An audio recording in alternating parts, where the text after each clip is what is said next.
오늘 핫투 첫 번째 주제는 북한인데요. 충북동지회 기억하십니까? 간첩 혐의를 받았던 충북동지회 여러 가지 혐의로 대법원에서 유죄 확정 판결이 나왔는데 논란은 재판 기피와 위헌법률 심판 제청 등등등 변호사 사임 등등등 쓸 수 있는 재판 지연 전략을 다 쓰면서 이 재판을 질질 끌어왔다는 데 있습니다. 일단 내용. 손모 씨 충북동지회 징역 2년, 윤모 씨, 박모 씨 징역 5년 대법에서 확정 판결 났는데요. 대법 판결까지 무려 4년 가까이나 시간이 걸렸습니다. 중국 캄보디아에서 북한 공작원을 만나서 2만 달러도 받고 북한에 보고도 하고 다양한 활동들을 했습니다. 왜 이렇게 오래 걸렸냐 봤더니 재판 기피 신청을요 6차례나 했고요. 그걸 쪼개기로 신청했습니다. 8번이나 변호인 사임계를 냈고요. 급기야 유엔에 제3국 망명 지원까지 했습니다. 황당하죠. 거기에다 위헌법률 심판 제청까지 신청했고요. 구속진행 정지 신청까지 했습니다. 쓸 수 있는 재판 지연 전략은 다 썼다는 겁니다. 위헌법률 심판 제청이 저기도 들어가 있네요. 그러게 말입니다.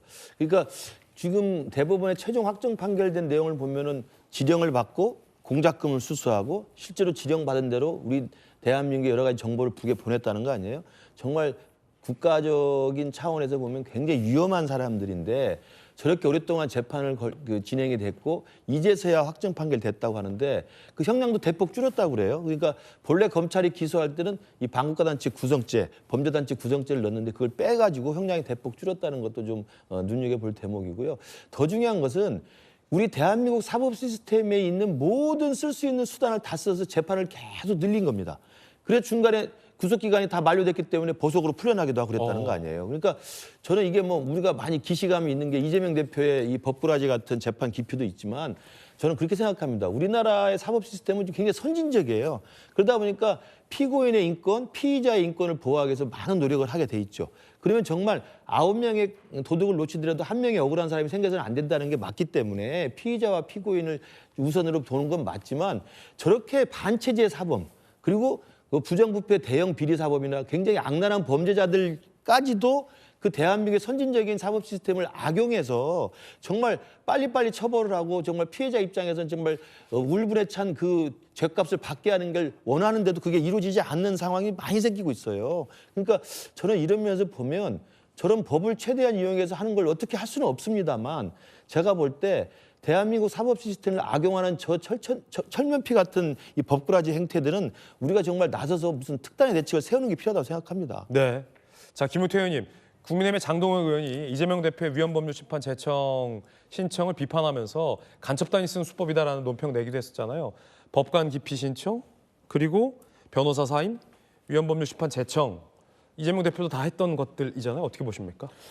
글쎄요, 어쨌든 이재명 대표의 위헌법률 신청 제청 자체가 이미 과거에 헌법재판소의 판단이 있었고 또다시 이번에 또 했다라는 것에 대해서는 많은 국민들이 실질적으로 공직선거법 그 조항을 위헌법률 심판에 대한 대상이기보다는 조금이라도 재판을 지연하기 위한 전략이라고 대부분의 국민들이 이해하실 거고 이번에 간첩단이 썼던 그런 행위들 역시 재판을 지연하기 위한 비슷한 방법을 썼다는 측면에서 많은 국민들로부터 어떤 그런 비판을 피해가기는 어려울 거라고 생각이 듭니다. 예, 물론 이제 법률적인 권한이잖아요, 서지현 부의장님. 피의자의. 그러니까 저 부분은 잘못한 건 또 이재명 대표 연결하면 좀 안 된다는 말씀을 드리고 위헌법률 청구 저는 해도 되고 또 좋은 결과가 나올 수도 있다. 왜? 그 결과가 아니고 그 과정의 이후에 보면 지금 100만 원 이상일 때는 우리가 선거를 피선거권 박탈되지 않습니까? 그러니까 10년 전에 100만 원과 지금의 100만 원 차이가 있는 것이거든요. 그 당시에는 아마 100만 원이란 게 좀 액수가 컸을 겁니다. 그래서 중대한 어떤 사유 얘기하잖아요. 근데 지금은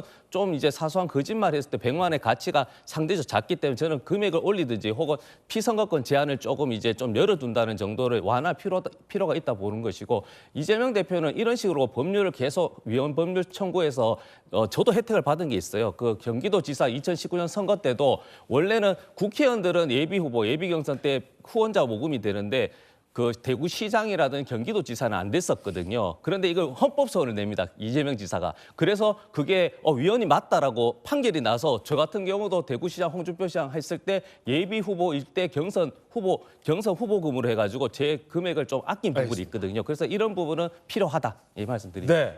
자, 뜨거운 소식 함께하고 있습니다.